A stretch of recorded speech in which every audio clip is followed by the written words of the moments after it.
உலக அரங்கில் ஆதிக்கமிக்க சக்தியா வல்லரசு நாடா வலம் வர நாடு அமெரிக்கா. இந்தியாவிற்கு புதிய கடல்வழி பாதை கண்டுபிடிக்க போறேன்னு கிளம்பின கொலம்பஸ் அமெரிக்காவை எப்படி கண்டுபிடிச்சாரு அப்படிங்கிறது தான் இந்த வீடியோவில் பார்க்க போகிறோம்.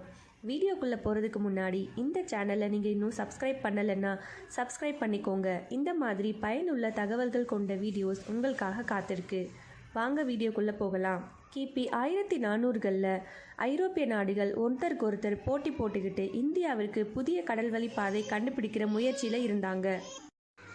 அந்த காலகட்டத்தில் உலகம் உருண்டையானது இல்லை தட்டையானது அப்படிங்கிற எண்ணம் மக்கள் மத்தியில் ரொம்ப பரவலாக காணப்பட்டுச்சு. கண்டத்துக்கு கிழக்கு பக்கமாக இந்தியா இருக்கிறனால கிழக்கு நோக்கி பயணம் செஞ்சு இந்தியாவுக்கு புதிய கடல்வழி பாதை கண்டுபிடிக்கிற முயற்சியில் எல்லா நாடுகளும் இருந்தாங்க. ஆனால் கொலம்பஸ் வேறு மாதிரி கணக்கு போட்டார்.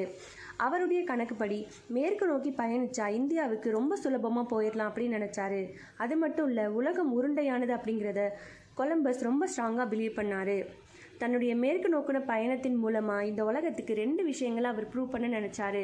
ஒன்று, உலகம் உருண்டையானது. 2வது, இந்தியாவுக்கு ரொம்ப ஷார்ட் டிஸ்டன்ஸில் மேற்கு நோக்கி பயணிச்சா போயிடலாம். இந்த 2 விஷயத்தை தான் அவர் இந்த உலகத்துக்கு ப்ரூவ் பண்ண நினச்சாரு. தன்னுடைய இந்த பிளானுக்கு ஸ்பான்சர் பண்ணுறதுக்காக பல நாட்டு மன்னர்களில் அவர் அப்ரோச் பண்ணார். ஆனால் யாருமே இவருடைய பிளானை நம்பலை. யாருமே இவருடைய ஐடியாவை நம்பவே இல்லை. எல்லாரும் இவரை பைத்தியக்காரன், முட்டாள் அப்படின்னு விமர்சித்தாங்க. ஒரு வழியாக போராடி ஸ்பெயினோட குவீன் இசபெல்லா கிட்ட பொருளாதார உதவி வாங்குறாரு. 3 கப்பல்களில் ஸ்பெயின் நாட்டிலிருந்து மேற்கு நோக்கி பயணிக்கிறாரு. அட்லாண்டிக் ஓஷனில் பல சோதனைகளை கடந்த பின்னர் நிலப்பகுதி அடைகிறாரு கொலம்பஸ். அவர் போய் இறங்கின அந்த பகுதி தான் அமெரிக்கா. ஆனால் அவர் போய் இறங்கினது அமெரிக்கா அப்படின்றது அவருக்கு தெரியவே தெரியாது. அவர் போய் இறங்கின அந்த நிலப்பகுதி இந்தியான்னு தான் அவர் நினச்சாரு. அங்கே இருக்கக்கூடிய மக்கள் எல்லாரையும் இந்தியர்கள்னு தான் கூப்பிட்டாரு. அவர் சாகுற வரைக்கும் அவர் போய் இறங்கின இடத்துக்கு பேர் அமெரிக்கான்னு அவருக்கு தெரியாது. அமெரிக்கா அப்படிங்கிற புது கான்டினெண்ட்டை, வெளி உலகத்துக்கு தெரியாமல் இருந்த கான்டினெண்ட்டை கண்டுபிடிக்க கொலம்பஸ் உதவி இருக்காரு. அதனால தான் எல்லாரும் அமெரிக்காவை கண்டுபிடிச்சது கொலம்பஸ் அப்படின்னு சொல்கிறாங்க. இந்த வீடியோ உங்களுக்கு பிடிச்சிருந்துச்சுன்னா லைக் பண்ணுங்கள், ஷேர் பண்ணுங்கள். இந்த சேனலை மறக்காமல் சப்ஸ்கிரைப் பண்ணுங்கள்.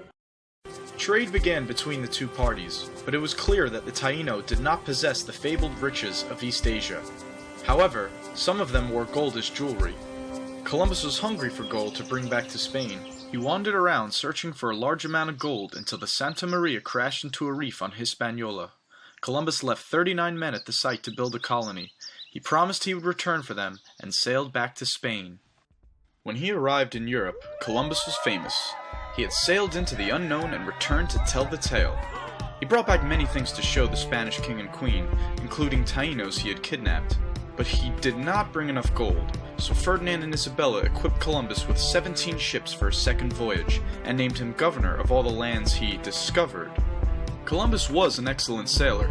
He found his way back to Hispaniola using his own keen navigation skills and kept the coordinates of his route a secret. When the fleet arrived at Hispaniola, they found out that the 39 men who were left there to build a colony had been killed by a local chief. They also found out the same chief had lots of gold on his land. Columbus led a crew into his territory and found a gold quarry.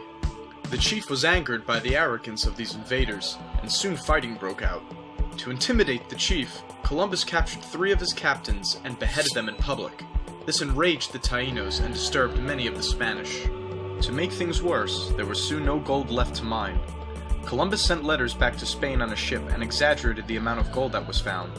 To produce more profit for the king and queen, Columbus suggested starting a slave trade. Without waiting for a response, he seized over 500 natives and sent them to Spain. Most of the remaining natives fought against this injustice, so Columbus unleashed terror on them. Once defeated, they were forced to pay tributes of gold to the Spanish. It was worse than slavery. People who didn't find enough were punished brutally. Forced to constantly look for gold, the Taino could not farm their lands anymore. Many escaped into the hills, only to be hunted down. During the first few years of the tribute system, 50,000 natives died. Columbus's brutal command made him enemies in the colony as well as in Europe. In 1496, he sailed for Spain to defend his actions to Ferdinand and Isabella. He left his brother Bartolomeo in charge of the colony until he returned. The king and queen listened to his defense and allowed him to return to Hispaniola in 1498. By now, the colony was a disaster. Bartolomeo was just as bad at governing as his brother was, if not worse.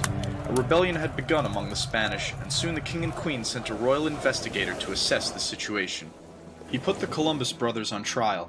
They were found guilty of numerous crimes against both the Spanish and the natives. The brothers were arrested and sent back to Spain. Christopher Columbus was no longer in charge of the New World. Now old and humbled, he was allowed one last voyage across the ocean, but he was not permitted to return to Hispaniola. He explored the Caribbean for 2 years before sailing back to Spain, where he died in 1506. We have learned that Columbus was ambitious, intelligent, and courageous, but he was no hero. His exploits in the colony were disasters for the native inhabitants, and their way of life was destroyed by his actions as governor. But his efforts led Europe to dominate the world through colonization and the expansion of kingdoms into empires. If Columbus did not succeed, someone else would have. But since his journey was the first to establish a link between the old world and the new, his name is remembered.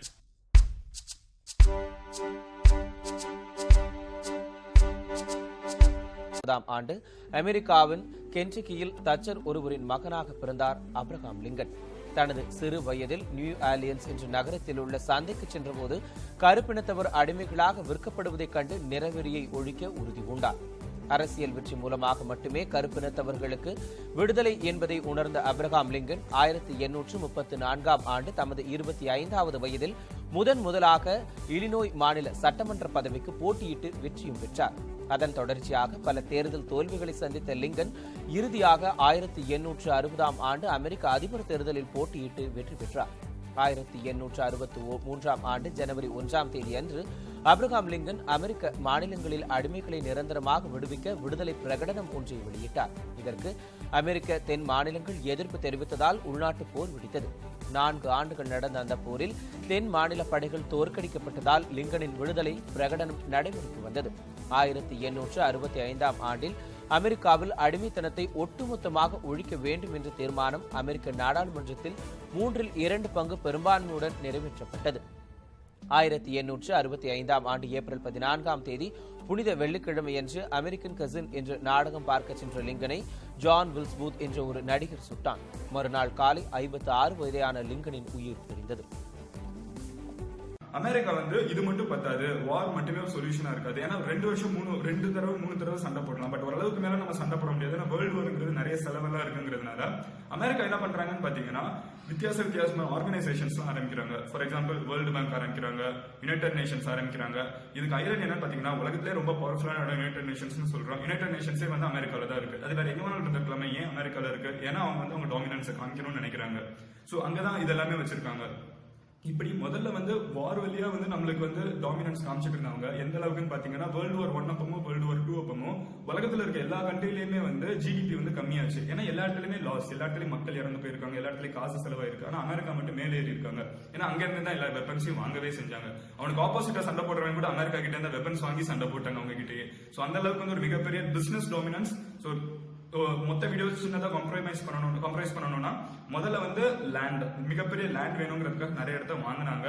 ரெண்டாவது அவங்க இந்த மாதிரி organisations, world bank மாதிரி, அப்புறம் United Nations மாதிரி organisations அவங்களே ஆரம்பிச்சு அவங்களுக்கே அதுல ஒரு ஸ்பெஷல் பவர் கொடுத்துட்டாங்க. மத்த கண்ட்ரிக்கு அமெரிக்கா அனுபவிச்சாதான் மத்த கண்ட்ரிஸ் அந்த சூப்பர் பவர்க்குள்ள வர முடியும்னு.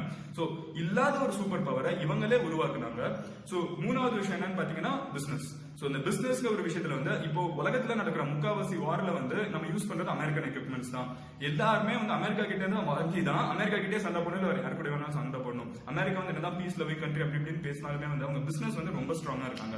சோ இதுதான் சின்ன ரீசன்ஸ் அமெரிக்கா ஒரு சூப்பர் பவர் ஆனது. ஏன்னா ரொம்ப சின்ன கண்ட்ரி, ஒரு 1776 ஆரம்பிச்சு இப்போ 2017 பாத்தீங்கன்னா அவங்க தான் வேர்ல்ட்லயே மோஸ்ட் பவர்ஃபுல் கண்ட்ரி. ஏன்னா ஒரு சின்ன ஷார்ட் டியூரேஷன்ல அவங்க இவ்வளவு பெருசா இருக்காங்க. சோ நிறைய பேர் யோசிச்சிருப்பீங்க